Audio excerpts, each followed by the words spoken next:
Hello students, आप सभी का एएनटी वीडियोस में बहुत बहुत स्वागत। आज हम इस वीडियो सेशन में सी प्रोग्रामिंग लैंग्वेज के मल्टीपल चॉइस क्वेश्चंस आपके लिए लेकर आए हैं। इस वीडियो कंटेंट को इस प्रकार से तैयार किया गया है कि आपकी सी प्रोग्रामिंग लैंग्वेज की जो कंसेप्ट है वो भी क्लियर होगा और आपके जो लॉजिक बिल्डअप कैपेसिटी है वो भी आपकी इम्प्रूव होगी।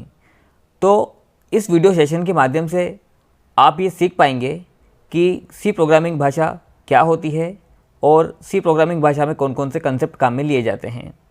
यह जो वीडियो जो सीरीज़ है ये आपको, अगर आप किसी कोर्स में पार्टिसिपेट कर रहे हैं उसके लिए भी ये बेनिफिशियल है, और यदि आप किसी कंपटीशन एग्ज़ाम की तैयारी कर रहे हैं तो इन मल्टीपल चॉइस क्वेश्चंस को इस प्रकार से डिज़ाइन किया गया है कि जो कंपटीशन एग्ज़ाम्स होते हैं उनमें किस तरह के सवाल पूछे जाते हैं और आपको किस प्रकार से उनका आंसर जल्दी से जल्दी फाइंड आउट करना है, वो भी हम इन वीडियोस के माध्यम से हम आपको वो ट्रिक आप इसमें सिखाएंगे।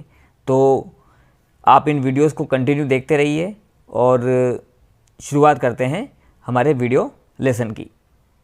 स्टूडेंट्स, आज के इस वीडियो लेसन में हम looping statement in C programming अर्थात सी प्रोग्रामिंग में उपयोग में आने वाले लूपिंग कमांड्स के बारे में पढ़ेंगे।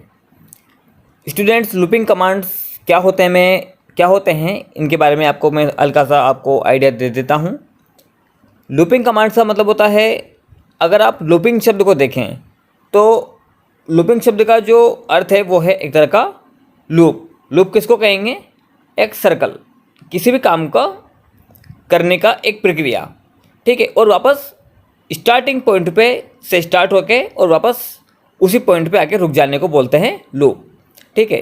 तो मान लीजिए अगर हमें कोई काम 5 बार करना है, 6 बार करना है, 7 बार करना है, तो मान लीजिए हमें कुछ लाइन्स ऑफ कोड्स हैं, इन लाइन्स ऑफ कोड्स को हमें 5 बार रिपीट करना है। तो एक तरीका तो ये है कि हम इन्हें 5 बार ही टाइप करें, तो यानी कि इतनी सारी बार ये जो है हमें लाइन्स ऑफ कोड जो है हमारे प्रोग्राम में लिखनी पड़ेंगी, ठीक है स्टूडेंट्स। एक अप्रोच ये कहती है कि इन 3 लाइन्स ऑफ कोड्स को किसी लूपिंग स्टेटमेंट में डाल दिया जाए तो वो looping statement automatically in lines of code को जो है रिपीट करेगा दिए गई कंडीशन तक। मान लीजिए हमें 5 बार रिपीट करना है तो हम कंडीशन ही इस प्रकार की बनाएंगे कि वो 5 बार चले, ठीक है। तो इन्हें बोलते हैं लूप्स, ठीक है। अब स्टूडेंट्स, बात आती है कि सी प्रोग्रामिंग में कौन कौन से लूप पाए जाते हैं। तो आगे आने वाले क्वेश्चंस में हम जितने भी लूप्स इस सी प्रोग्रामिंग में पाए जाते हैं उनके बारे में क्वेश्चंस को देखेंगे, उनको समझेंगे, उनके मैकेनिज्म को समझेंगे। लेकिन हल्का सा मैं आपको ओवरव्यू बता दूं। जो सबसे फेमस जो लूपिंग स्टेटमेंट है वो है हमारा फॉर स्टेटमेंट, ठीक है, फॉर लूप भी बोलते हैं इसको। एक है हमारा वाहिल, ठीक है स्टूडेंट्स, वाहिल लूप बोलते हैं इसको। और एक है हमारा डू वाहिल, ठीक है स्टूडेंट्स। तो 3 प्रकार के सी प्रोग्रामिंग भाषा में जो है लूपिंग स्टेटमेंट पाए जाते हैं। पहला है हमारा मैंने बताया आपको फॉर, ठीक है, दूसरा है वाहिल और अगला है डू वाहिल, ठीक है। तो 3 प्रकार के हमारे लूपिंग स्टेटमेंट्स होते हैं। तो आइए अब हम हमारी प्रश्नावली को शुरू करते हैं और देखते हैं कि लूपिंग कमांड्स के आधार पर कौन कौन से मल्टीपल चॉइस क्वेश्चंस प्रतियोगी परीक्षाओं में पूछे जा सकते हैं। हमारा पहला प्रश्न है, statement in do while loop is executed even after the condition is false. Students, आखिर ये प्रश्न कहना क्या चाह रहा है कि डू वाइल जो कमांड है इसमें जो मेन चीज़ पूछी गई है वो है कि डू वाइल जो लूप है वो कितनी बार एग्जीक्यूट होगा यदि शर्त गलत हो जाए तब भी, ठीक है। तो अब देखिए स्टूडेंट्स, ऑप्शंस की तरफ बात करें तो पहला ऑप्शन है 1 टाइम, दूसरा ऑप्शन है 2 टाइम, तीसरा ऑप्शन है नॉट एग्जीक्यूट, ठीक है, और चौथा ऑप्शन है इनफाइनाइट, यानी कि चलता ही रहेगा, अगर कंडीशन फॉल्स हो जाए तो चलता ही रहेगा, ठीक है। तो पहले स्टूडेंट्स मैं आपको डू वाइल जो लूप है उसकी स्ट्रक्चर को बताता हूँ, क्या क्या इसका स्ट्रक्चर होता कैसा है। देखिए, सबसे पहले हम लिखेंगे डू, ठीक है, उसके बाद कर्ली ब्रेसेस ओपन करेंगे, उसके बाद कुछ स्टेटमेंट्स, जैसे मान लीजिए हमें हेलो आई एम प्रोग्रामर, ये लाइन हमें प्रिंट करानी है 5 टाइम्स, ठीक है। तो इस तरह से यहाँ पे मैंने कुछ कोड लिख दिया है, कर्ली ब्रेसेस को बंद कर दिया है, ठीक है, और यहाँ पे लिख दिया है मैंने कंडीशन कि आखिर ये लूप कितनी बार चले, ठीक है। अब ये यूँ कहना चाह रहा है कि जो डू वाइल लूप है, ये डू वाइल लूप का स्ट्रक्चर है। सबसे पहले ऊपर डू कीवर्ड आता है, ठीक है, उसके बाद ओपनिंग क्लोजिंग कर्ली ब्रेसेस होते हैं और उनके अंदर वो स्टेटमेंट लिखे रहते हैं जो हमें बार बार रिपीट करवाना है, और उसके पश्चात कंडीशंस लिखी जाती है कि आखिर आपको ये कितनी बार इन स्टेटमेंट्स को एग्जीक्यूट करवाना है तो वो कंडीशन लिखी रहती है। कैसे लिखी रहती है वो भी समझ लेते हैं। जैसे मान लीजिए ए को हमने स्टार्ट किया 1 से, और ए कब तक चले, जब तक कि लेस देन इक्वल टू 5 तक। तो ए जो है 1 से चलेगा, और ए कब तक चलेगा, जब तक कि 5 के बराबर या उससे छोटा नहीं रहता है, ठीक है, और ए में इंक्रीमेंट होता रहेगा। यहाँ पे ए प्लस प्लस ये जो स्टेटमेंट है ये भी वहाँ पे लिखा हुआ आपको मिलेगा, ठीक है। तो इस तरह से एक डू वाइल स्टेटमेंट लिखा रहता है। अब यूँ कहना चाह रहा है कि statement in do while loop is executed even after the condition is false. यदि मान लीजिए कि यहाँ पे लिखे हुए हैं 5, मैं जो ये ए नाम का वेरिएबल है इसको इनिशियलाइज ही 6 से करता हूँ, ठीक है। तो अब जो हमारा कंपाइलर है सबसे पहले वो इसको पढ़ेगा, ए में क्या आ गया 6, फिर डू को पढ़ेगा, ठीक है। डू का मतलब होता है कि करना। कंपाइलर को ये बोल रहा है कि दी गए इन जो टास्क हैं इसको करे, तो इन स्टेटमेंट्स को एग्जीक्यूट करेगा, फिर कंडीशन चेक करेगा। कंडीशन में क्या है, ए छोटा हो या बराबर हो 5 के, लेकिन ए तो क्या है, बड़ा है, तो कंडीशन क्या हुई हमारी, फॉल्स। लेकिन फिर भी स्टूडेंट्स उसने क्या किया, हमने एक लाइन प्रिंट करवाई थी, हेलो आई एम प्रोग्रामर, ठीक है स्टूडेंट्स। तो अभी आपने देखा कि जब यहाँ पर शर्त को चेक किया गया तब शर्त फॉल्स हो गई पहली बार में भी, लेकिन फिर भी जो है hello I am programmer line को एक बार एग्जीक्यूट किया गया, ठीक है। अब क्योंकि शर्त गलत हो गई है तो कर्ली ब्रेसेस वापस ऊपर नहीं जाएगा और हमारा प्रोग्राम जो है नीचे की ओर बढ़ेगा और नीचे जो भी लिखा हुआ होगा उसे एग्जीक्यूट किया जाएगा, ठीक है। तो स्टूडेंट्स हम इस मैकेनिज्म को समझ चुके हैं। अब हमारे आंसर की तरफ बढ़ते हैं। तो कितनी बार डू वाइल लूप में यदि पहली बार भी शर्त गलत हो जाती है तो कितनी बार ये हमारा प्रोग्राम एग्जीक्यूट होगा, तो कितनी बार होगा स्टूडेंट्स, इसका सही आंसर आएगा 1 बार, ठीक है स्टूडेंट्स। तो ये इसका सही आंसर है 1 बार, 2 बार नहीं। 2 बार तो जब होगा जब शर्त जब तक सही रहती है, अगर 2 बार सही रहेगी 2 बार चलेगा, ठीक है। Not execute do while loop ऐसा नहीं है कि शर्त गलत हो जाने पर एग्जीक्यूट नहीं होगा, एग्जीक्यूट होगा, यानी कि उसके अंदर के स्टेटमेंट्स एग्जीक्यूट हुए ना, ठीक है। इनफाइनाइट का मतलब होता है अनंत बार चलता रहे, तो ऐसा भी नहीं है। अगर शर्त पहली बार ही गलत हो जाती है तो 1 बार तो चलेगा और फिर रुक जाएगा। नेक्स्ट क्वेश्चन है what type should be the conditional variable used in the for loop. Students जो फॉर लूप है हम उसको समझते हैं पहले। आखिर फॉर लिखा कैसे जाता है, ये फॉर का कीवर्ड है FOR, इसके अंदर ओपनिंग क्लोजिंग ब्रैकेट्स में इसमें 3 चीज़ें लिखी जाती हैं, वो मैं आपको बता देता हूँ। तीनों चीज़ें क्या क्या है। पहली जो चीज़ है, जो पहला जो है वो मैं आपको बता दूँ। जैसे मान लीजिए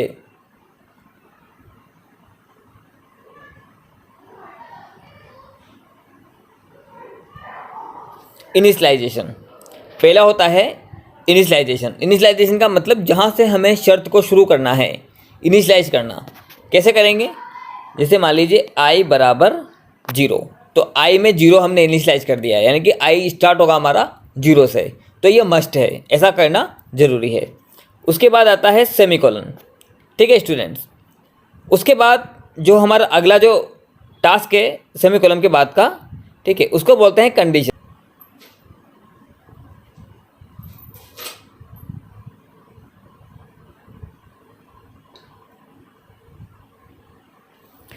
पहला था इनिशियलाइजेशन, उसमें हमने क्या किया था, i बराबर 0। अगला है हमारा कंडीशन, यानी कि i को 0 से चलाना है, स्टार्ट तो 0 से करना है और कहाँ तक करना है। मान लीजिए हमने लिख दिया i less than equal to 4, यानी कि i की वैल्यू जब तक छोटी हो या बराबर हो 4 के, तब तक वो शर्त को जांच करता रहे और दी गई टास्क को परफॉर्म करता रहे। फिर आता है वापस यहाँ पर सेमीकोलन, ठीक है स्टूडेंट्स। अब इसमें एक चीज़ की कमी है, आप खुद दिमाग लगाएं। आई 0 है, ठीक है, पहला स्टेटमेंट है आई 0। अगला स्टेटमेंट है आई छोटा हो या बराबर हो 4 के, तो ठीक है 0 छोटा होता है 4 से, शर्त सही। लेकिन 0 को बढ़ाना भी तो पड़ेगा, अगर 0 को हम बढ़ाएंगे ही नहीं तो शर्त हमेशा ट्रू होती रहेगी, ट्रू होती रहेगी, हमेशा 0 रहेंगे, शर्त को चेक किया जाएगा, 0 छोटा होता है 4 से, फिर वो स्टेटमेंट एग्जीक्यूट होंगे, फिर वापस से 0 ही रहेगा, फिर 0 को चेक किया जाएगा 4 से। तो अगला जो है वो है इंक्रीमेंट या डिक्रीमेंट, ठीक है। मैंने बताया था ना आई चले 0 से, ये तो हो गया पहला पार्ट। आई चले लेस देन इक्वल टू 5 तक, ठीक है। अब इंक्रीमेंट कैसे करेंगे, या तो आप चाहो तो आई बराबर आई प्लस 1 ऐसा लिख दो, लेकिन ये अप्रोच सही नहीं है।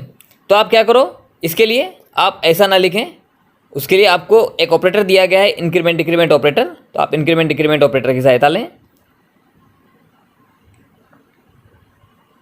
तो उसको कैसे लिखेंगे इंक्रीमेंट डिक्रीमेंट ऑपरेटर को, कि एक अप्रोच तो मैंने देख बताई दी आपको कि या तो आप ऐसे लिखें आप आई बराबर आई प्लस 1, लेकिन मैंने अब हम यहाँ क्या काम लेंगे इंक्रीमेंट ऑपरेटर। तो वो कैसे लेते हैं काम, आई प्लस प्लस, ठीक है स्टूडेंट, ये आई प्लस प्लस, ये पेन सही काम नहीं कर रहा, हाँ आई प्लस प्लस, ये मैं आपको थोड़ा सा करके बता देता हूँ, ये सही लिखाई में नहीं आया है, आई प्लस प्लस, ठीक है। तो ये आई प्लस प्लस ऐसा आप लिखेंगे इस जगह पर, आई ऑफ आई इक्वल टू 0, ये कहाँ पे लिखेंगे मैं आपको बताता हूँ, हर एक चीज़ आपको क्लियर करूँगा कि फॉर लूप समझा रहा हूँ मैं आपको, फॉर लूप होता कैसा है, दिखता कैसा है, उसके बाद उसमें स्टेटमेंट कहाँ पे लिखे जाते हैं, और ये प्रश्न क्या पूछना चाह रहा है, वो सब चीज़ें हम क्लियर करेंगे। तो मैंने फॉर लूप का एक ढांचा बता दिया आपको कि फॉर लूप होता है FOR कीवर्ड होता है, जिसके 2 ओपनिंग क्लोजिंग ब्रैकेट्स होते हैं, उसके अंदर 3 आइटम्स होते हैं।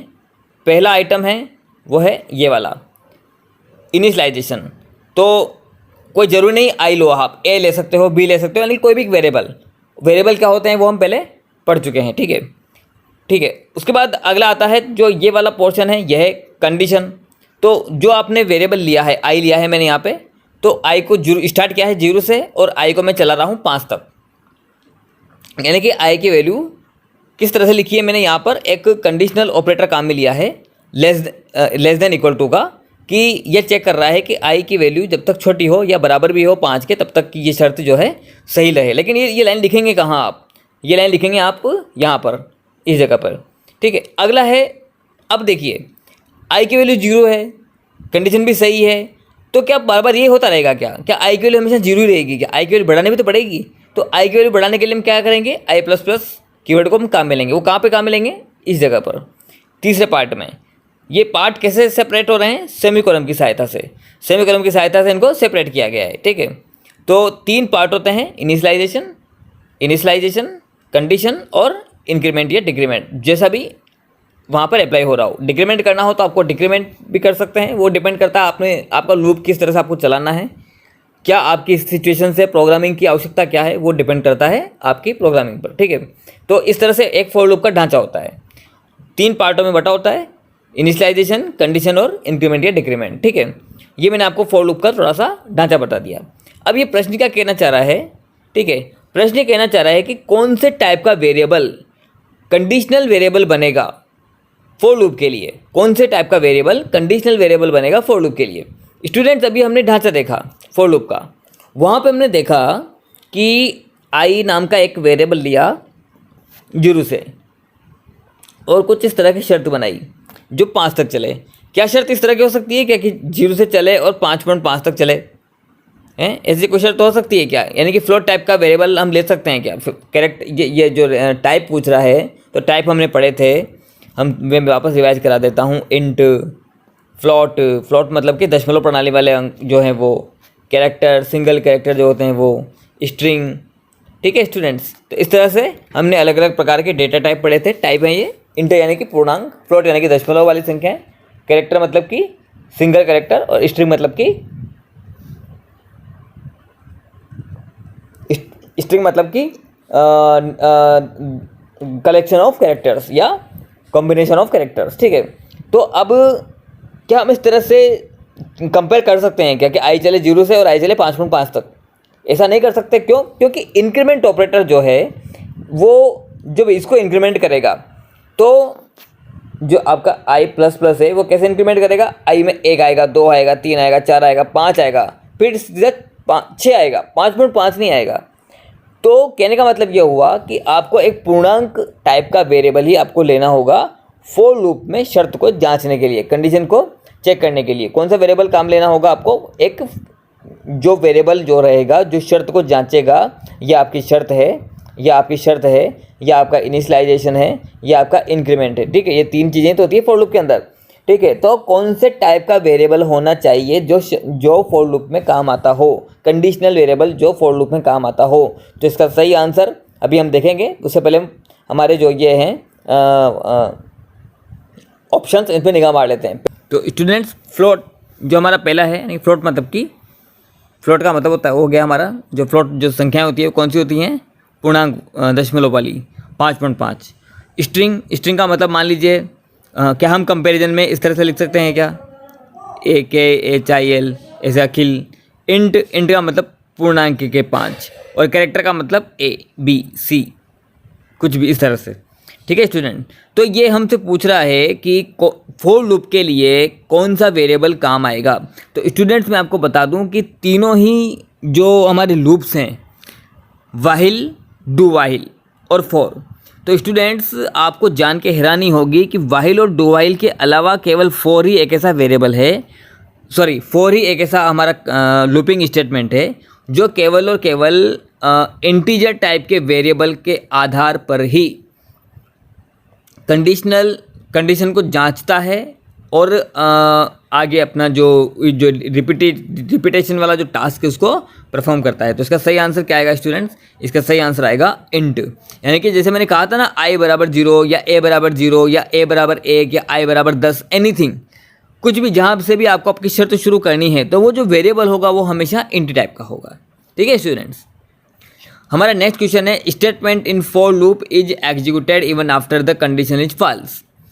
स्टूडेंट्स अभी यहाँ पे पूछा जा रहा है, अभी जब हमने प्रश्नमाला शुरू की थी तो वहाँ पे डू व्हाइल के बारे में पूछा गया था कि यदि शर्त गलत हो जाती है तब भी स्टेटमेंट्स जो हमें रिपीट करने हैं वो कितनी बार एग्जीक्यूट होंगे। तो डू व्हाइल का आंसर मैं आपको फिर बता दूँ, कम से कम 1 बार, ठीक है। अब हम फॉर को समझते हैं। फॉर के स्ट्रक्चर को हमने देख लिया है, एक बार फिर समझ लेते हैं। ये मैंने यहाँ पे लिखा फॉर, और इसी पैरेंथेसिस के अंदर जो है हमारी आ जाती है इनिशियलाइजेशन, कंडीशन और इंक्रीमेंट या डिक्रीमेंट। उसके बाद इसका ओपनिंग क्लोजिंग कर्ली ब्रेसेस रहता है और इसके अंदर वो स्टेटमेंट लिखे रहते हैं जो हमें रिपीट कराने हैं। अब मान लीजिए इनिशियलाइजेशन में मैंने लिख दिया i = 10, ठीक है स्टूडेंट्स। कंडीशन में मैंने लिख दिया i जो है छोटा हो या बराबर भी हो 5 के, ठीक है। और इंक्रीमेंट या डिक्रीमेंट में मैंने इसको कर दिया i++, ऐसा कुछ भी, ठीक है। अब स्टूडेंट शर्त को जांचते हैं। जो इसकी शर्त है, ये थोड़ा पेन की मिस्टेक की वजह से ये ++ सही नहीं बन पाता।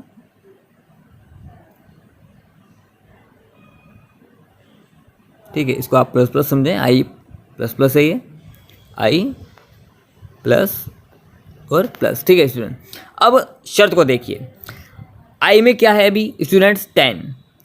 क्या चेक किया जा रहा है कि 10 छोटे होते हैं या बराबर होते हैं 5 के। कहाँ पे चेक किया जा रहा है स्टूडेंट्स? मैं आपको बताऊँ, ये इस जगह पे आई की जगह आप क्या रखेंगे? 10।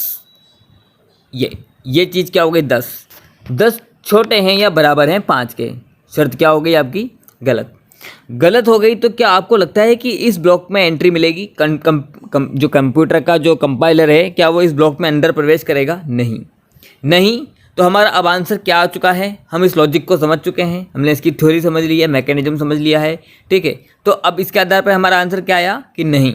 यानी कि अगर फॉर लूप की शर्त पहले ही बार में गलत हो जाती है तो कितनी भी बार लूप नहीं चलेगा, यानी कि एक भी बार आपका लूप नहीं चलेगा। लूप चलने का मतलब क्या है? स्टेटमेंट आपके एक भी बार एग्जीक्यूट नहीं होंगे। जबकि डू व्हाइल लूप में हमने क्या देखा था कि डू कीवर्ड क्या बोल रहा है, कंपाइलर को फोर्सली बोल रहा है कि कम से कम एक बार तो इस स्टेटमेंट को चला, उसके बाद मैं कंडीशन को चेक करूंगा।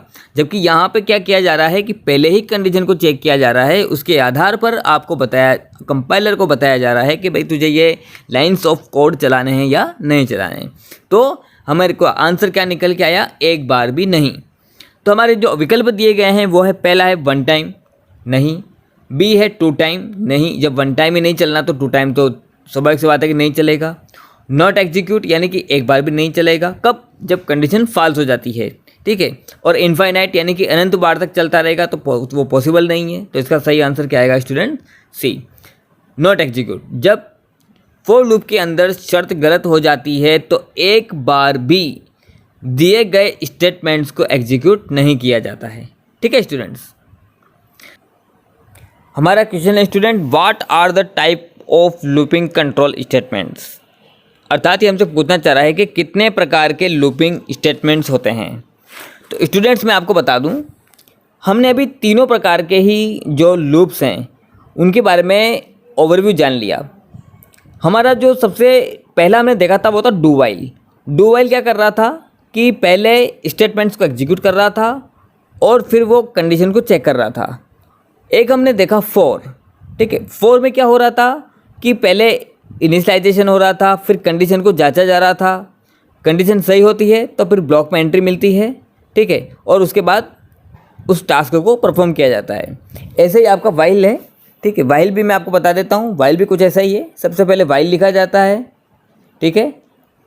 वाइल में और फॉर में इतना सा अंतर है कि वाइल के अंदर केवल इस कोष्टक में कंडीशन ही लिखी जाती है, इनिशियलाइजेशन पहले ही कर दिया जाता है और इंक्रीमेंट और डिक्रीमेंट इन जो ये कर्ली ब्रेसेस हैं इनके अंदर किया जाता है, ठीक है। यानी कि जो रिपीटिंग टास्क स्टेटमेंट्स हैं उन्हीं के साथ ही इंक्रीमेंट और डिक्रीमेंट जो है वो परफॉर्म किया जाता है, ठीक है स्टूडेंट्स। तो ये वाइल हो गया आपका, यानी कि शर्त आपकी यहीं पे जांच ली गई है। डू वाइल के अंदर शर्त यहाँ पर जांची जा रही थी और फॉर के अंदर भी शर्त जो है वो इस कोष्टक के अंदर ही जांची जा रही थी। तो यानी कि दो तरह के हमने जो है लूप्स देखे। पहला तो ये कि प्रवेश करने से पहले ही, यानी कि इस कर्ली ब्रेसेस ब्लॉक में प्रवेश करने से पहले ही शर्त को जांच लिया जाए। और दूसरा देखा हमने कि इस कर्ली ब्रेसेस के स्टेटमेंट को एग्जीक्यूट होने के बाद यहाँ पर शर्त को जांचा जाए। तो दो तरह के सी प्रोग्रामिंग भाषा में लूपिंग स्टेटमेंट्स बताए गए हैं, उनका मैं आपको नाम बताता हूँ। पहला तो है, पहला जो नाम दिया गया है entry control, entry control loops. इसके अंदर दो हैं, पहला है फॉर और दूसरा है आपका वाइल, ठीक है स्टूडेंट्स। और जो आपका जो बी यानी कि जो दूसरे प्रकार का है वो है आपका एग्जिट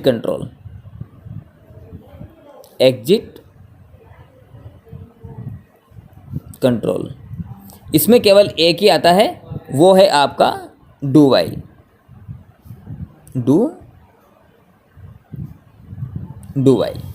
ठीक है। तो ए हो गया आपका एंट्री कंट्रोल, बी हो गया आपका एग्जिट कंट्रोल। दो टाइप के आपके जो है वो लूपिंग स्टेटमेंट बताए गए हैं। हाँ, कीवर्ड 3 है स्टूडेंट्स, आप यहाँ पे उलझे नहीं, कीवर्ड ज़रूर 3 है। यानी कि जो आपको अपनी प्रोग्रामिंग करने के लिए जो आपको कीवर्ड दिए गए हैं, आपको जो लूपिंग स्टेटमेंट्स दिए गए हैं वो तो 3 दिए गए हैं, फॉर, वाइल और डू वाइल। लेकिन अगर उनके टाइप्स के बारे में पूछा जा रहा है प्रश्न में कि कितने प्रकार के होते हैं, तो केवल 2 प्रकार के होते हैं, एंट्री कंट्रोल और एग्जिट कंट्रोल। एंट्री कंट्रोल में जो शर्त होती है वो पहले ही चेक कर ली जाती है स्टेटमेंट्स को एग्जीक्यूट करने से पहले ही, ठीक है। और जो एग्जिट कंट्रोल होते हैं उसमें जो होता है आपका इतना सा अंतर है कि पहले स्टेटमेंट्स एग्जीक्यूट किए जाते हैं और उसके बाद शर्त नीचे जांची जाती है। तो नॉर्मल सी बात है कि एग्जिट कंट्रोल का मतलब लूप के ख़त्म होने के बाद जांच प्रक्रिया शुरू हो, और एंट्री कंट्रोल का मतलब लूप के शुरू होने पर ही जांच प्रक्रिया शुरू हो जाए। तो 2 प्रकार के हमने यहाँ पर लूपिंग कंट्रोल स्टेटमेंट्स के बारे में जान लिया है। तो इस प्रश्न का उत्तर हमें नॉर्मल सा मिल गया होगा, इसका आंसर आएगा 2, ठीक है स्टूडेंट्स। नेक्स्ट क्वेश्चन है हमारा, which of the following is a type of exit control loop.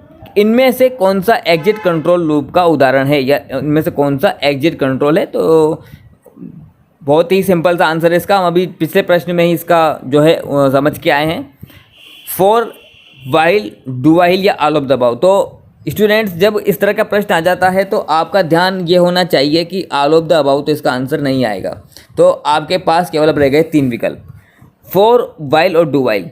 तो एग्जिट कंट्रोल मैंने बताया था इसकी परिभाषा कि लूपिंग स्टेटमेंट के चलने के पश्चात शर्त को जांचने की प्रक्रिया कहलाती है एग्जिट कंट्रोल, और लूपिंग स्टेटमेंट्स के चलने से पहले ही शर्त को जांचने की प्रक्रिया कहलाती है एंट्री कंट्रोल। तो फॉर और वाइल तो है एंट्री कंट्रोल, और आपका जो ये डू वाइल है यह है आपका एग्जिट कंट्रोल। ये जो आपका डू वाइल है यह है आपका एग्जिट कंट्रोल। तो इसका आंसर, सही आंसर क्या आएगा? सी। तो इसका सही आंसर है डू वाइल। इसके पहले भी हम काफ़ी विस्तृत चर्चा कर चुके हैं, मैं इस पर ज़्यादा और डिटेल में नहीं जाऊँगा। तो इसका जो सही आंसर है वो है डू वाइल। नेक्स्ट क्वेश्चन है, which of the following keyword does the job of exiting the loop? Okay, इसे यूँ कहना चाह रहा है कि इनमें से कौन सा कीवर्ड किसी भी लूप से बाहर निकालने का कार्य करता है। लूप से बाहर निकालने का मतलब ये है कि प्रोग्राम के क्रियान्वयन आपका जो यूँ मान लीजिए, इसको हम समझते हैं पहले। मान लीजिए कि ये फॉर आपका कीवर्ड लिखा हुआ है, ठीक है। यहाँ पे इनिशियलाइजेशन भी हो रहा है, कंडीशन भी बनी हुई है, इंक्रीमेंट और डिक्रीमेंट भी इसी ए की आपके इसमें लाइन्स में लिखे हुए हैं। उसके बाद कर्ली ब्रेसेस बना हुआ है, ठीक है। कर्ली ब्रेसेस क्लोज भी है, ठीक है। और यहाँ पर वो रिपीटेड टास्क हैं जो बार बार दी गई शर्त तक चल रहे हैं, ठीक है। यानी कि हम इसको थोड़ा सा और डिटेल में समझ लेते हैं। तो जैसे मान लीजिए i इज इक्वल टू 0 और i लेस देन 10, है ना।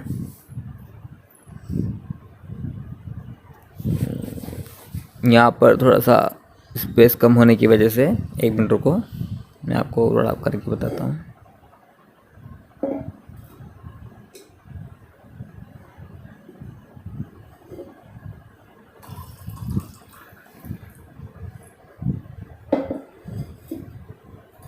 ठीक है, तो ये आपने देख लिया। यानी कि अब क्या समझे कि 0 से चलना है और 10 तक चलना है, सॉरी 9 तक चलना है, लेस देन मतलब कि 1 कम तक। तो 9 बार तक इसको चलना है, 10 बार तक इसको चलना है, 0 से 9 तक तो 10 हो गए, तो 10 टाइम्स इसको रिपीट होना है। लेकिन ये यूँ कहना चाह रहा है कि which of the following keyword, इनमें से कौन सा कीवर्ड ऐसा है जो इस लूप की प्रक्रिया को रोक देगा और उससे बाहर ले आएगा। इसमें ऐसा कौन सा मैं एक शब्द लिख दूं जिससे लूप को रोक दिया जाए। प्रोग्राम को नहीं रोकना है, केवल लूप को रोकना है और उससे बाहर आ जाना है। तो ऑप्शंस को देख लेते हैं, कंटिन्यू, बी में ब्रेक, सी में एग्जिट और डी में none of the above. Students, जब भी आपको इस तरह के प्रश्न दिखें और उसमें नन ऑफ द अबाउ का आंसर भी हो, तो पहली बात तो आपका जो डी विकल्प होता है, या नन ऑफ द अबाउ या ऑल ऑफ द अबाउ, उसकी तरफ आपका ध्यान जाना ही नहीं चाहिए। क्यों? क्योंकि इन्हीं में से ही कोई एक उत्तर, कोई इनका एक सही आंसर होता है, ठीक है। तो हमारे पास अब कितने आंसर बचे हैं? केवल 3। अब हम एक एक के बारे में चर्चा करते हैं। कंटिन्यू, कंटिन्यू कीवर्ड क्या करता है कि दी गई जो लूपिंग स्टेटमेंट है उनको तो रोक देगा और वापस से जो आपका जो कंडीशन है उसको चेक करने के लिए कंपाइलर को ऊपर भेज देगा। तो यानी कि इसने क्या किया, हालांकि रोका तो सही, कंपाइलर को ब्रेक तो किया, रोका तो सही, लेकिन आपकी शर्त को दोबारा से चेक करने के लिए भेज दिया। यानी कि जो इसका कंट्रोल है वो कर्ली ब्रेसेस से बाहर नहीं आया, कर्ली ब्रेसेस के अंदर ही रहा। ब्रेक, बी वाला जो आपका विकल्प है ब्रेक, इसके बारे में बात कर लेते हैं। ब्रेक क्या करता है? मान लीजिए इस जगह पे ब्रेक लगा हुआ है, यहाँ पे हमने BREAK के ब्रेक कीवर्ड लिख दिया। ये क्या करेगा? कर्ली ब्रेसेस से कंपाइलर को बाहर ले आएगा, भले से शर्त अभी पूरी नहीं हुई हो, i बराबर 0 ही हो, i जो है 0 छोटा होता है 10 से, शर्त सही हुई हो, ठीक है। तो क्या करेगा? कंपाइलर के कंट्रोल को फॉर लूप से बाहर ले आएगा, डू वाइल लूप से बाहर ले आएगा या वाइल लूप से बाहर ले आएगा। तो ब्रेक भी हम समझ चुके। एग्जिट, एग्जिट भी क्या करता है? आपके फॉर लूप के स्टेटमेंट में कहीं पे यहाँ पे मान लीजिए एग्जिट कीवर्ड लिखा हुआ है, EXIT ऐसे कुछ एग्जिट लिखा हुआ है। अब ये क्या करेगा? जैसे ही इसको एग्जिट मिलेगा, ये जो कंपाइलर को बताएगा कि प्रोग्राम को बंद कर दे, ठीक है। देखिए स्टूडेंट्स, ब्रेक में मैंने क्या बताया कर्ली ब्रेसेस के ब्लॉक से बाहर ले आएगा। एग्जिट में मैंने क्या बताया, प्रोग्राम को बंद कर देगा, ठीक है। और डी जो है नन ऑफ द अबव, तो नन ऑफ द अबव तो इसमें से आंसर है ही नहीं। अब हम इसकी थ्योरी को समझ चुके हैं, तो इसका आंसर क्या आएगा, इसका आंसर आएगा, इसका सही आंसर है बी, ब्रेक, ना कि एग्जिट। एग्जिट भी वही काम कर रहा है जो ब्रेक कर रहा है, बस बहुत माइनर सा अंतर है।